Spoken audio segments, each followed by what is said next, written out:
కటాక్షకింకరీభూతా కమలాకోటిసేవితా శిరస్థితా చంద్రనిభా ఫాలసేంద్రధనుప్రభా. కటాక్షకింకరీభూతా కమలాకోటిసేవితా శిరస్థితా చంద్రనిభా ఫాలసేంద్రధనుప్రభా. నామార్థము: కటాక్షకింకరీభూత కమలాకోటిసేవితా, అనుగ్రహ దృష్టి చేత సేవకులైన గుణములచే సేవింపబడేది. శిరస్థిత, శిరస్సులో స్థిరపడినటువంటిది. చంద్రనిభ, చంద్రుడి వంటి కాంతి కలిగినది.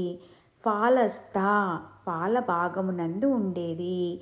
ఇంద్రధనుప్రభ, ఇంద్రధనస్సు వంటి కాంతి కలది. శ్లోకార్థము: అమ్మా, కేవలం నీ కటాక్ష వీక్షణమునికై, నీ సేవకై కోటి లక్ష్ములు వేచి ఉంటారు. శిరోభాగములో గల బ్రహ్మరంధ్రంలో స్థితమై ఉన్న నీవు చంద్రుని వెన్నెల వలె ప్రకాశిస్తున్నావు. నీ ఫాల భాగము నుంచి ఇంద్రధనస్సు కాంతులు వెలువడుచున్నవి తల్లి. అద్వైతార్థము: కటాక్ష కింకరీభూత కమలా కోటి సేవిత.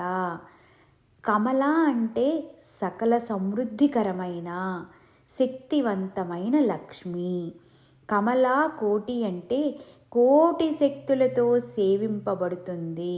ఇటువంటి అనేక శక్తుల యొక్క అనుగ్రహ వీక్షణం లభిస్తుంది. అలాగే వచ్చిన సమృద్ధిని సరి అయిన కార్యాలకు, లోక కళ్యాణార్థం ఉపయోగించాలి అని కటాక్ష కింకరీభూత కమలా కోటి సేవిత అనే నామానికి అర్థం. శిరస్థిత చంద్రనిభ ఫాలస్థ. సాధకులు ధ్యాన సాధన చేస్తున్నప్పుడు మూలాధారంలో ఉన్న కుండలిని శక్తి జాగృతమై సహస్రారంలో స్థితమవుతుంది. సహస్రారానికి ఆజ్ఞాచక్రానికి మధ్యలో ఉన్న ఒక దివ్య ప్రదేశాన్ని చంద్రకళ లేక చంద్రనిభ అంటారు. ఎప్పుడైతే సహస్రారంలో ఆ శక్తి స్థిరమవుతుందో, చంద్రుని యొక్క వెన్నెల ఎలా ప్రశాంతంగా ఉంటుందో అలా ఆ శక్తి వెన్నెల కురుస్తున్నట్లుగా ఫాలభాగం అంతా ప్రకాశిస్తుందని చంద్రనిభ ఫాలస్థ అంటూ హయగ్రీవుల వారు వర్ణించారు. ఇంద్రధను ప్రభ. ఇంద్రధనస్సులో సప్తవర్ణాలు ఉంటాయి. అలాగే మన షట్చక్రాలు, సహస్రారస్థి కలిపి సప్తవర్ణాలు. ఎప్పుడైతే శక్తిని షట్చక్రాల గుండా ఊర్ధ్వముఖ ప్రయాణం గావించి సహస్రారంలో స్థితం చేస్తామో అప్పుడు సాధకుడి ఫాలభాగమంతా సప్తవర్ణాల కాంతితో వెలుగొందుతుందని ఇంద్రధనుప్రభ అనే నామానికి నామార్థము అని మనకు అందించారు పద్మాజక్క అమ్మ. పద్మాజక్క అమ్మకు నమస్కార సాష్టాంగ ప్రణామాలు.